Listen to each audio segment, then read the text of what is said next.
sa atin.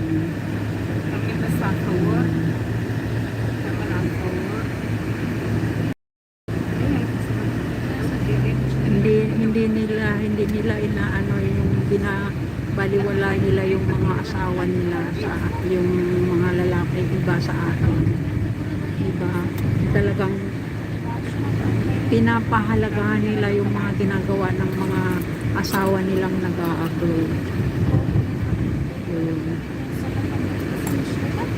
Kaya saludo ako sa mga asawang lalaki na naiwan sa Pilipinas at naghahanap buhay yung mga asawa nilang babae. Saludo ako sa kanilang dalawa dahil panatili nila yung pagsasama nila na kahit nasa malayo yung isa't isa sa kanila, na kumbaga madisiplina yung bawat isa sa kanila.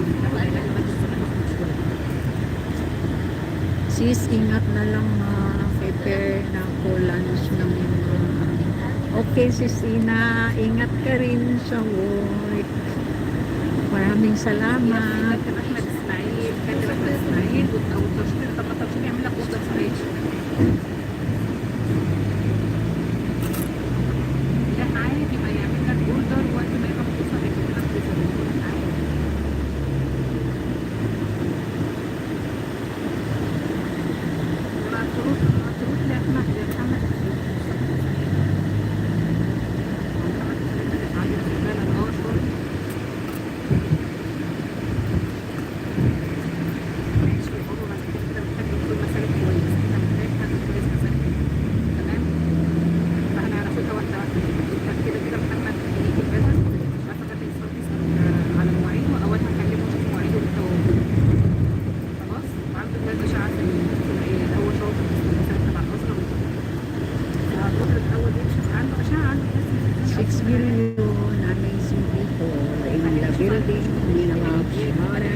Ayan, bagong gupit yung mga halaman.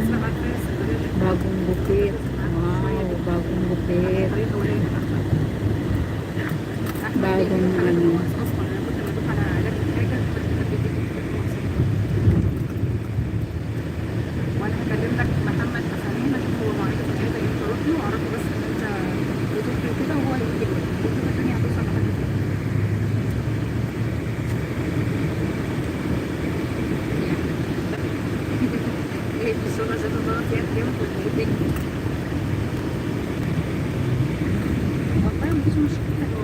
Ayan, hindi ganang traffic ngayon, no?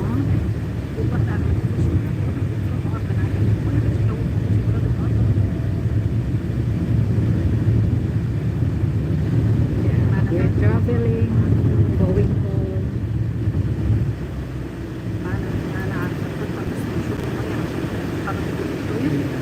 Stop light, guys, pero konti lang yung mga sasakyan, hindi kagaya ng regular.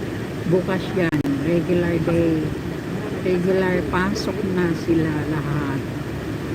Yan.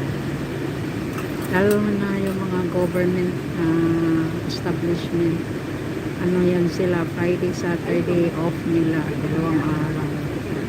Pero yung mga private, isa lang, Friday lang talaga.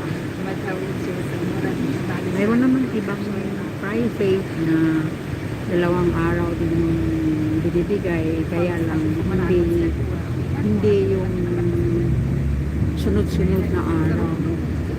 Lalo na sa mga taga-medical staff, yan, mayroon yan silang 5 araw na working days, pero yung day off nila hindi yan succeeding na 2 araw.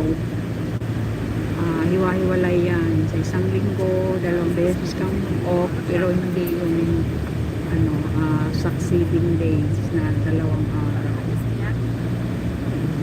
Ayan, ito yung Al Hayat Mall, na ito yung malapit sa aming tinitirhan.